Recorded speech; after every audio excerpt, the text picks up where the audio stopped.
қақпаның қыры соған айтып бере аласыз ба?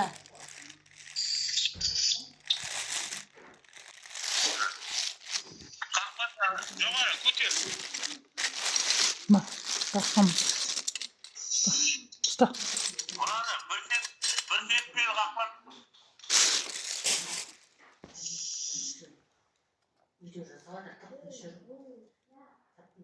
Бір сетпейлі қақпан дейді мынаны.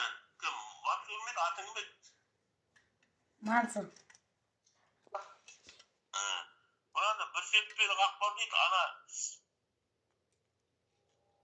бизанда тура салбырап тұрған бар ғой, закулек қойған мына береді. Тиегі, мына тиек, мынаны. Екі салды анау.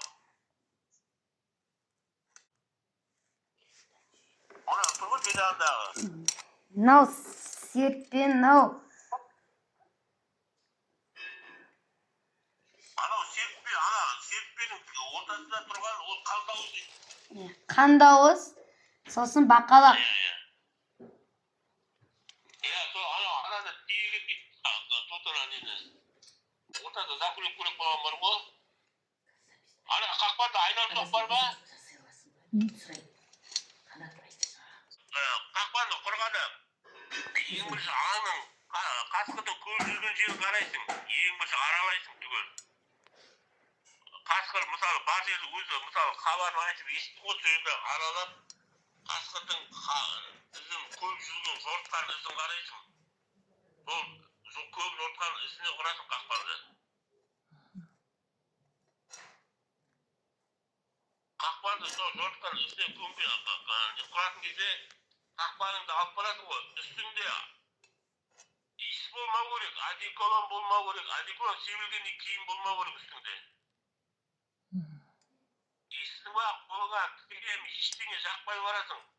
Айналасына түкірмейсің, дәрет сындырмайсың, темекі тартпайсың қақпан құратын жерге. Сосын бетіндегі қақпан құратын жерге бетіндегі ең бірінші топырағын алып қапталына қоясың да, одан кейінгі топырақты мүшекке салып қаптап қоясың, мүшекке салып.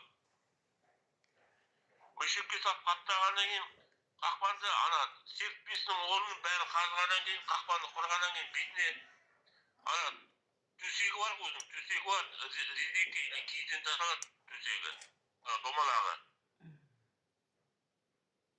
Соны құрғаннан кейін қидың жылқының ескі қиын сеуесің бірінші үстіне, көмесің сонымен. Сосын оның бетіне жаңағы ең бір шыққан топырақ бар ғой, соны аласың. Соны сепкен кезде ана жер бірдей болып қалады, бұрынғы жермен. Сосын оның астынан шыққан топырақты алысқа апарып төгіп, алысқа. 500 метрге, 7 метрге. Ана жердің иісі екі бөлініп тұрады аңға. Ана қи деген қыстың кезінде қақпаны қатырмау үшін серппесін. Шапқан кезде, тоң қатып қалған кезде жібермей қалады серппес.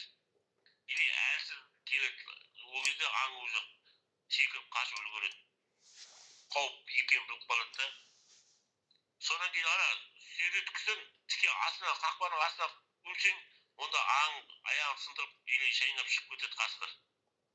Оны қапталынан із салып барып, шын жердің ізін көміп барып, бөлек көмесің. Бөлек көмген кезде ана аң екі қақпаға түскен кезде шешіп қалады да, шешкен кезде шекіргенде ана шын жер сүйреткісі өзімен бірге алып қашқан кезде ана сүйреткі өз ізін тастап кете береді, ізбен барып аласың аңды. Басқа айтарым жоқ, сол бар болғаны. Газет бар ғой, кәдімгі газет. Соны жайып, содан кейін барып топырақ салса да болады дейді мысалы. Газеттің иісі аңды білдіріп дейді, аңды. Мен соңғы естіп жүрген немін. Жаңағы соңынан естіп жатқаным.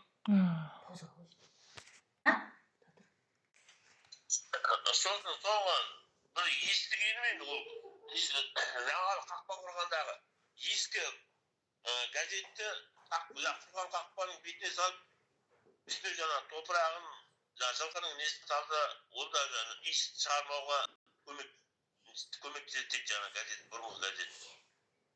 Кәдімгі сарғайып кеткен газетті жапса, бетіне не істесе. Сондай жаңалық барысын. Бірақ әлі ондай қылып істеп көрген жоқпын жалпы сондай. Сосын аңды деген құратын кезде жаңағыдай ізі соқпағы, сосын өздерінің ұрлаған жерлері болады. Сосын сарып кеткен жерлері бар, дәрет сындырған. Сол жерлерге обязательно қалай да қатты келеді орнына, бұрынғы ізіне. Сол басқа жаңалық жоқ, сол қақпақ ұрудың ең несі. Жақсы, сау болыңыз ағай, рахмет. Давай. Батыр, ұруыңды дұрыстап біл, жеті атаңды дұрыстап біліп алсын. Әкең аңдышы.